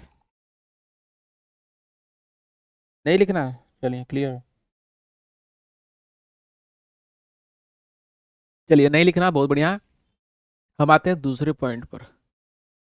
यहाँ पे शीतकालीन लंबी रातों के अलावा आसमान की भाई कुछ रोल होता है। सारी चीजें आप कनेक्ट कर पाएंगे। यहाँ पे आसमान का भी कुछ रोल होता है, जिसे हम कहते हैं स्वच्छ, स्वच्छ, या इसी को हम कहेंगे बादल रहित आकाश, बादल रहित आकाश, यानी टेम्परेचर इन्वर्जन आपको तब दिखने को मिलेगा, यानी तापीय व्युत्क्रमणता आपको तब देखने को मिलेगी जब आसमान पूरा साफ हो। जाहिर सी बात, आसमान साफ होगा तो यहाँ से जो पार्थिव विकिरण हो रहा यह धीरे धीरे ऊपर चला जाएगा अंतरिक्ष में। अगर साफ नहीं होगा, मान लेते हैं यहाँ पे बादल छाया हुआ है, तो ये बादल रोकेगा और लगातार यहाँ से विकिरण जा रही, इसको रोक रहा रोक रहा रोक रहा, तो ऐसे में क्या होगा, धरातल तक पूरा गर्म हो जाएगा माहौल। आप देखते हैं ठंडी के समय में खूब कड़ाके की ठंडी पड़ रही है, हाँ खूब पड़ रही है, आपने 20 ठो चद्दर ओढ़ रखा है, लेकिन किसी दिन ऐसा होता है कि आसमान में पूरा बादल छाए हुए हैं, और आसमान में पूरा बादल छाए हुए हैं, उस दिन आपको आप क्या कहते हैं कि आज कुछ मौसम गर्म है, क्यों? क्योंकि बादल छाए हुए हैं। अब ये जो बादल छाए हुए हैं, बादल का गर्मी से क्या लेना देना है? इससे यही लेना देना है कि जब आसमान में बादल छा जाते हैं, तो ऐसे में जो पृथ्वी की वजह से जो पार्थिव विकिरण हो रहा है, इस रेडिएशन को, इस विकिरण को ये रोकने का काम करती है, एक बैरियर का काम करती है। ऐसे में बादल से लेकर धरातल तक माहौल थोड़ा सा गर्म हो जाता है, तो ऐसी कंडीशन में टेम्परेचर इन्वर्जन नहीं हो पाता है। जब आसमान स्वच्छ होगा यानी बादल नहीं होगा, तो ऐसे में पार्थिव विकिरण खूब होगा, तो टेम्परेचर इन्वर्जन की भी घटना घटेगी। चलें, तीसरे पॉइंट के बारे में हम लिख सकते हैं क्या? तीसरा पॉइंट काफी ज्यादा महत्वपूर्ण है। हम कह सकते हैं क्या, धरातल के निकट, लिख ही दे, धरातल के निकट, धरातल के पास आर्द्र वायु की, आर्द्र वायु की उपस्थिति, या इसी को हम कह सकते हैं आर्द्र वायु की उपस्थिति के साथ साथ कह सकते हैं, रुको, आर्द्र वायु की अनुपस्थिति, या इसी को हम कह सकते हैं, यानी कहा जा रहा है यहाँ पे धरातल के पास जो आर्द्र वायु नहीं होना चाहिए, मतलब जिसमें आर्द्रता हो, ऐसा नहीं होना चाहिए, क्योंकि आर्द्रता रहेगी तो यह टेम्परेचर को, जो विकिरण है, इसको अवशोषित करके वो जल की बूंदों में सिर्फ संघनित करके बनाना शुरू करेगी। आर्द्र वायु की अनुपस्थिति होती है, या आप कह सकते हैं शुष्क वायु की उपस्थिति, शुष्क वायु की उपस्थिति। समझ पा रहे हैं बात को?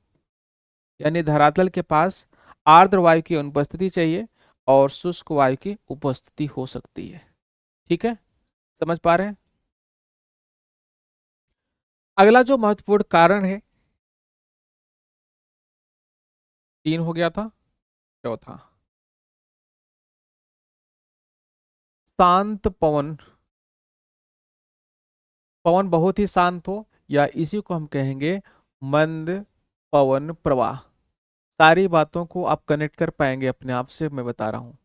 ठीक है, देखिए, ये जो मंद पवन प्रवाह है इसको भी समझते हैं, ये मंद पवन प्रवाह का क्या कॉन्सेप्ट है इसको भी समझते हैं। देखिए, जिस समय, क्योंकि ठंडी के मौसम में शीत ज्यादा पड़ता है, आप देख ही रहे होते हैं, शीत भी पड़ता है, कोहरा भी पड़ता है, लेकिन जब हवा चल रही होती है तब शीत पड़ता है?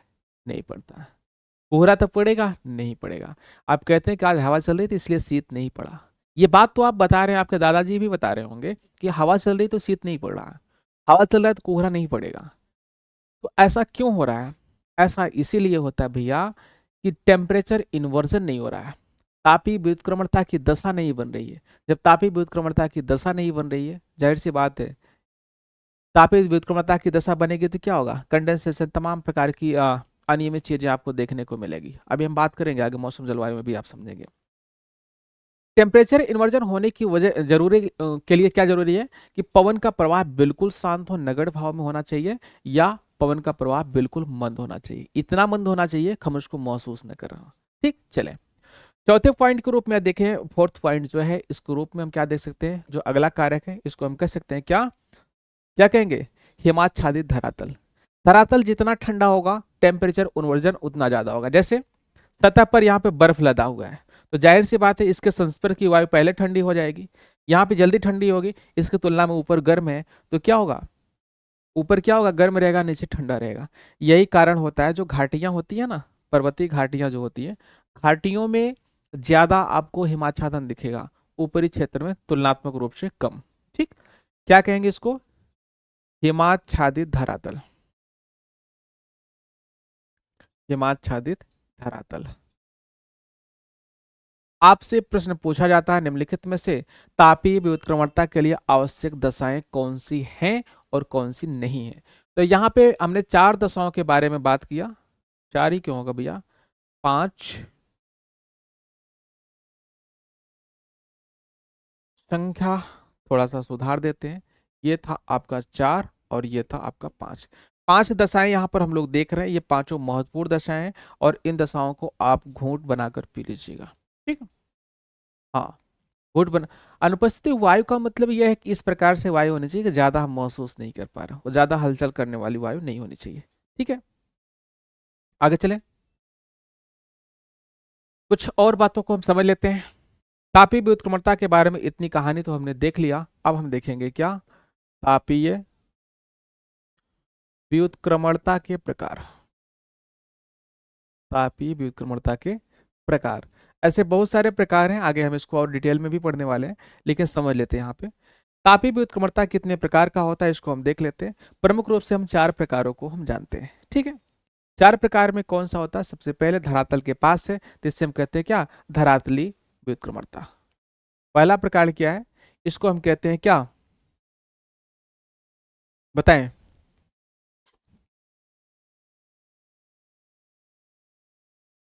अच्छा ओके, क्या ओके भाई, कुछ तो बताओगे? आ इसे हम कहते हैं धरातली या अप्रवाही व्युत्क्रमणता, है ना। अप्रवाही या धरातली व्युत्क्रमणता के रूप में इसको हम जानते हैं। चलिए इसको हम नाम नोट कर लेते हैं। इसे कहते हैं क्या, विकिरण। विकिरण या विकिरण के अलावा इस व्युत्क्रमणता का नाम क्या होता है, इसे कहते हैं क्या, धरातलीय। धरातलीय या इसी को हम कहते हैं अप्रवाही, अप्रवाही व्युत्क्रमणता। मैं कोशिश करता हूँ जितने नाम है सारे नाम को आपको दिखा दूं, क्यों? क्योंकि जब यही दूसरे नाम से आया जाएगा ना, जैसे आपने विकिरण को पढ़ा, विकिरण व्युत्क्रमणता को आपने पढ़ा है और आ गया धरातली, तो आप कहेंगे धरातली क्या है। सारी चीजों को जानते रहेंगे तो आपके पड़ोस वाला सोचता रह जाएगा क्या लिखा गया है। आप पता लगा 5वें क्वेश्चन थे, अभी 11वें पहुंचे, वो अभी छठे पे अटका हुआ है ना। यही डिफरेंस रहेगा, यही अंतर रहेगा आप में उसमें। ठीक है, जो दूसरा प्रकार है, चाहे ये अप्रवाही हो गया, जो दूसरा प्रकार है इसको हम क्या कहेंगे, इसे कहेंगे क्या, प्रवाही व्युत्क्रमणता, या इसी को हम कहते हैं गतिक व्युत्क्रमणता। दोनों एक ही है, गतिक व्युत्क्रमणता। नाम जानते रहिएगा, अभी आगे हम पढ़ेंगे तो उसको हम और अच्छे से देखेंगे।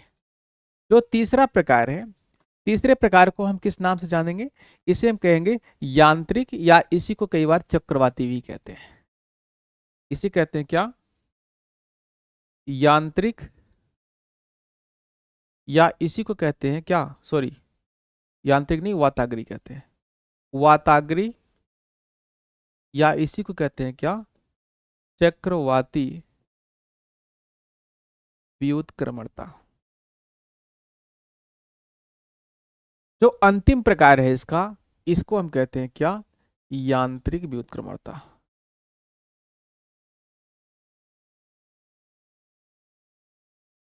ठीक है, यह क्या कहलाता, यांत्रिक व्युत्क्रमणता। उम्मीद करते हैं आप इन बातों को अच्छे से जान पा रहे हैं। प्रकार हम इसलिए बता रहे हैं, प्रकार की डिटेलिंग नहीं करना है, घबराए नहीं, इसको कैसे होता हम इसके बारे में चर्चा करेंगे। ठीक है, एक महत्वपूर्ण लाइन आपको और जानना है। इतनी तापीय व्युत्क्रमणता के बारे में हम लोग पढ़ रहे हैं, तो आपको यह समझना है कि तापीय व्युत्क्रमणता होता कहाँ भैया, ये कहाँ कहाँ पर होता है, इसको हमें समझना है। तो अगर आपसे कहा जाए तापीय व्युत्क्रमणता वाले प्रदेश, तापीय व्युत्क्रमणता वाले प्रदेश, तापीय व्युत्क्रमणता वाले प्रदेश, ध्यान से समझेंगे। प्रश्न पूछता है निम्नलिखित में से किस क्षेत्र में टेम्परेचर इन्वर्सन या तापीय विलोमता की घटना अधिक होती है। तीन प्रदेश ऐसे हैं जहां पे टेम्परेचर इन्वर्जन ज्यादा होता है, और आप पूरे विश्व के पूरे ग्लोब को आप देखेंगे, अब हमें लगता है कि आप आसानी से बता पाएंगे बिना आपको बताए कि तापीय विरुद्धकर्मता की घटना कहाँ पर घटित होगी, क्योंकि सारी कंडीशन को हम लोगों ने जान लिया, सारी सिचुएशन को जान लिया, उसके अकॉर्डिंग आप आसानी से बता सकते हैं। ठीक, वैसे तीन प्रदेश है, तीनों प्रदेशों के बारे में हम बात कर लेते हैं। जो पहला क्षेत्र है, जो पहला प्रदेश है, इसे कहा जाता है क्या? उच्च पर्वतीय प्रदेश। क्या कहते हैं? उच्च पर्वतीय, या इसी को कहेंगे उच्च अक्षांशीय प्रदेश। बात समझ पा रहे हैं आप? उच्च अक्षांशीय प्रदेश। देखिए, उच्च अक्षांशीय प्रदेशों में टेम्परेचर इन्वर्जन की घटना आपको देखने को मिलती है। उच्च अक्षांशीय प्रदेश, कहने का मतलब अक्षांशीय विस्तार जिसका हाई है, यानी कहने का मतलब विषुवत रेखा पे तो टेम्परेचर इन्वर्जन नहीं होगा, है ना। विषुवत रेखा से आप जैसे आगे बढ़ेंगे हाई लेटीट्यूड पर, वहां पर टेम्परेचर इन्वर्जन की घटना आपको देखने को मिलेगी। उच्च अक्षांशीय प्रदेशों में यह क्यों होता है, तापीय व्युत्क्रमणता क्यों होता है, अगर इसके बारे में हम बात करें, आसानी से आप इस कॉन्सेप्ट को समझ सकते हैं। जैसे यहाँ पे पर्वतीय क्षेत्र है, ऐसे ही होता है। पर्वतीय क्षेत्र में दिन और रात की घटना आप देखेंगे, यहाँ पर क्या होता है, यहाँ पर क्या होगा, आपको देखने को क्या मिलेगा, प्रेशर की घटना होती है, यानी वायुदाब की घटना होती है, क्योंकि वायुदाब अलग चैप्टर के रूप में हमें पढ़ना है, तो थोड़ा सा आप समझ लीजिए। आप देखेंगे हिमाच्छादित धरातल होता है यहाँ पर, हिमाच्छादित धरातल है, जाहिर सी बात है यहाँ पे हिम लदा हुआ है, तो हिम की वजह से यहाँ पे प्रेशर क्या होगा, सतह पर जब प्रेशर टेम्परेचर कम होगा तो प्रेशर हाई होगा, जाहिर सी बात है प्रेशर हाई होगा, है ना।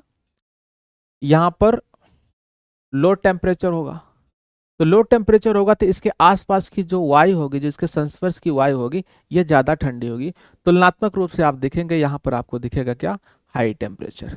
तो जाहिर सी बात है यहाँ पे नीचे लो टेम्परेचर, ऊपर हाई टेम्परेचर है, तो ऐसी कंडीशन में क्या देखने को मिलता है, तापीय व्युत्क्रमणता।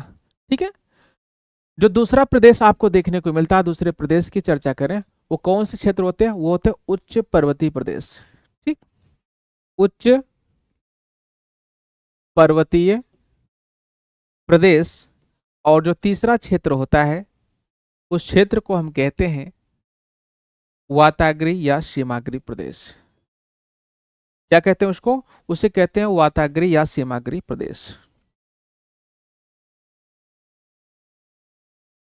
वाताग्री या सीमाग्री प्रदेश, इन क्षेत्रों में आपको अधिक टेम्परेचर इन्वर्जन की घटना देखने को मिलती है।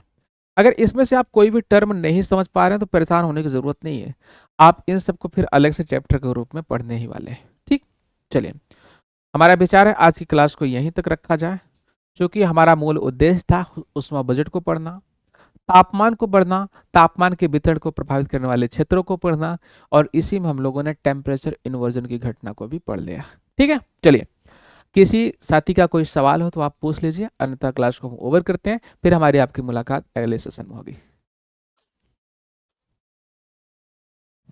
है किसी बंधु का कुछ कोई कंफ्यूजन हो तो आप निसंकोच पूछिए, क्योंकि आपका पूछना हमें ये बताता है कि आप चीजों को समझ पा रहे हैं कितना।